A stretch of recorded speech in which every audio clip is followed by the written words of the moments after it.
semuanya, kembali lagi bersama dengan saya Suryati dalam pembelajaran fisika.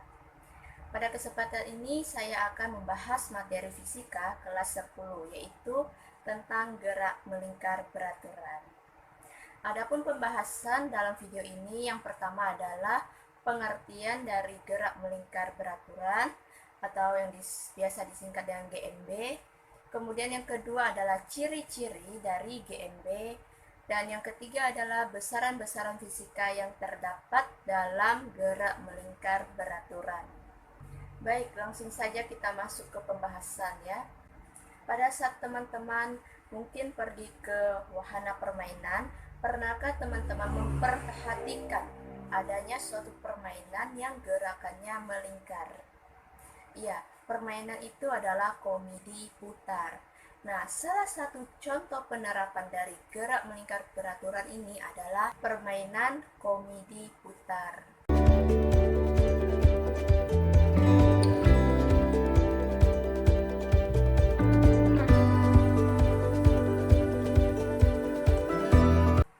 Bagaimana gerakan dari komedi putar ini? Tentunya bergerak melingkar sesuai dengan lintasannya yang berbentuk lingkaran.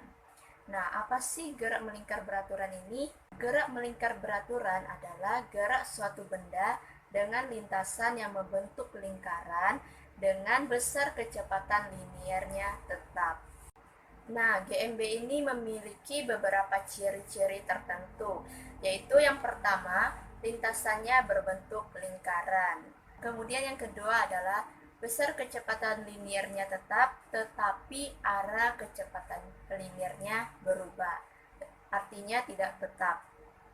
Kemudian yang ketiga adalah besar dan arah kecepatan sudutnya tetap. Dan yang keempat adalah besar dan arah percepatan sentripetalnya tetap. Selanjutnya kita masuk ke besaran-besaran fisika yang terdapat dalam gerak melingkar beraturan. Dalam gerak melingkar beraturan terdapat 6 besaran fisika, yaitu yang pertama adalah periode, yang kedua frekuensi, yang ketiga adalah posisi sudut, yang keempat kecepatan linear, kemudian yang kelima adalah kecepatan sudut, dan yang keenam adalah percepatan sentripetal. Langsung saja kita bahas besaran-besaran fisika ini. Baik, yang pertama adalah periode. Periode didefinisikan sebagai waktu yang diperlukan oleh suatu benda untuk melakukan satu kali putaran penuh. Adapun persamaan dari periode yaitu T besar sama dengan T kecil dibagi dengan N, di mana T besar merupakan periode dengan satuan sekon, T kecil merupakan waktu tempuh dengan satuan sekon, dan N merupakan jumlah putaran. Yang kedua adalah frekuensi. Frekuensi adalah jumlah putaran yang terjadi dalam selang waktu 1 sekon. Adapun persamaan dari frekuensi yaitu F sama dengan N dibagi dengan T, di mana F merupakan frekuensi dengan satuan Hertz, kemudian N merupakan jumlah putaran, dan T merupakan waktu tempuhnya dengan satuan sekon. Dari persamaan periode dan frekuensi tadi, terlihat adanya kesamaan. Ya, benar. Periode dan frekuensi memiliki hubungan satu sama lain. Adapun hubungannya yaitu periode sama dengan 1 dibagi frekuensi, dan frekuensi sama dengan 1 dibagi periode. Baik, yang ketiga adalah posisi sudut. Digambarkan ada sebuah lingkaran, kemudian terdapat sebuah benda yang bergerak melingkar. Benda tersebut bergerak dari satu titik ke titik yang kedua. Nah, kemudian ditarik jari-jari tersebut, maka akan membentuk sudut. Jadi, posisi sudut adalah besarnya sudut yang ditempuh oleh suatu benda yang bergerak melingkar.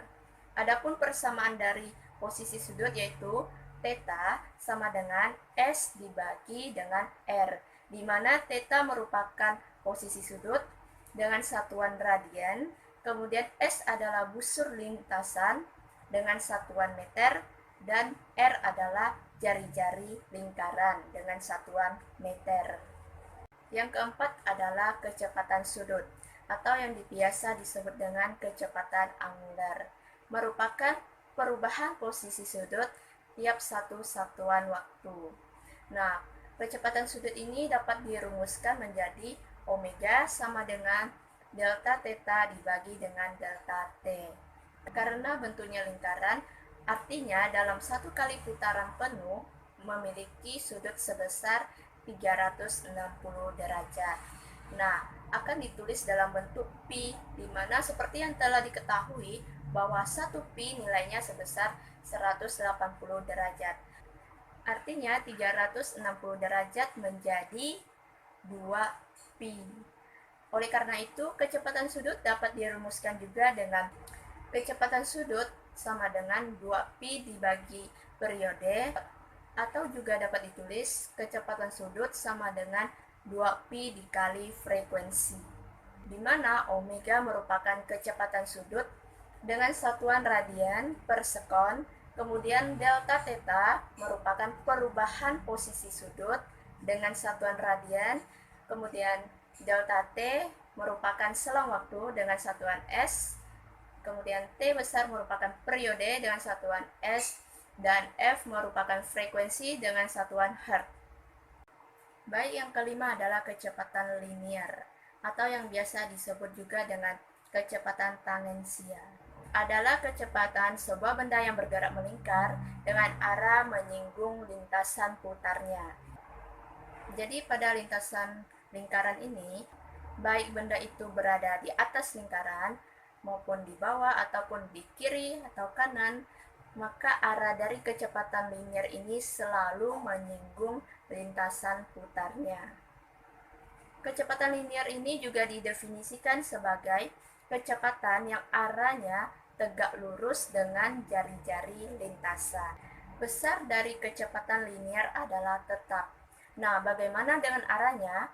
Karena arah dari kecepatan linier ini selalu menyinggung lintasan putarnya, maka arah dari kecepatan linier ini selalu berubah setiap saat atau tidak tetap. Persamaan dari kecepatan linier adalah V sama dengan keliling lingkaran dibagi dengan T.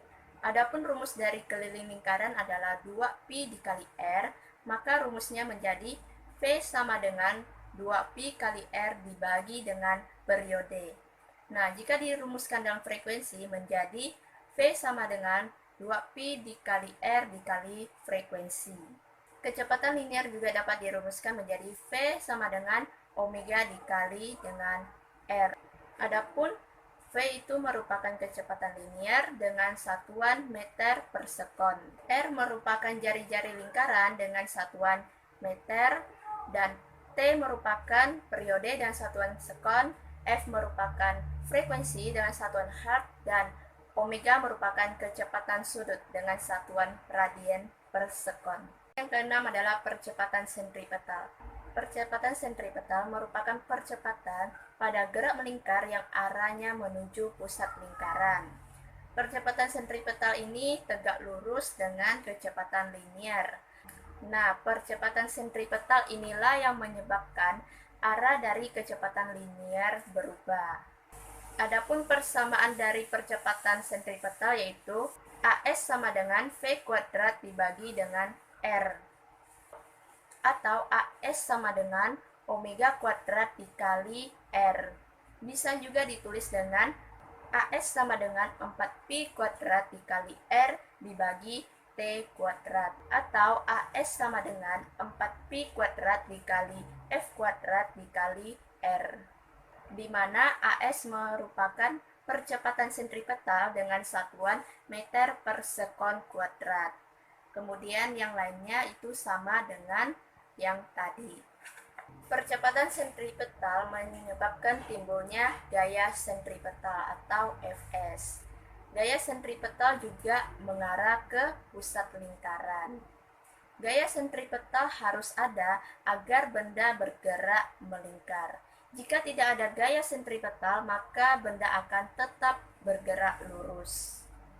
Adapun persamaan dari gaya sentripetal adalah Fs sama dengan M dikali AS, atau Fs sama dengan M dikali omega kuadrat dikali R, atau Fs sama dengan M dikali V kuadrat dibagi dengan R.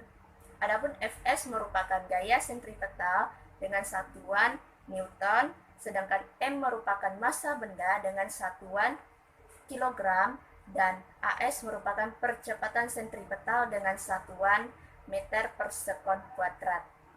Baiklah, selesai sudah pembahasan materi tentang gerak melingkar beraturan.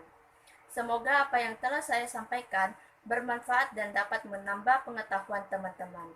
Terima kasih bagi yang sudah menonton dan sampai ketemu pada pembahasan materi berikut ini.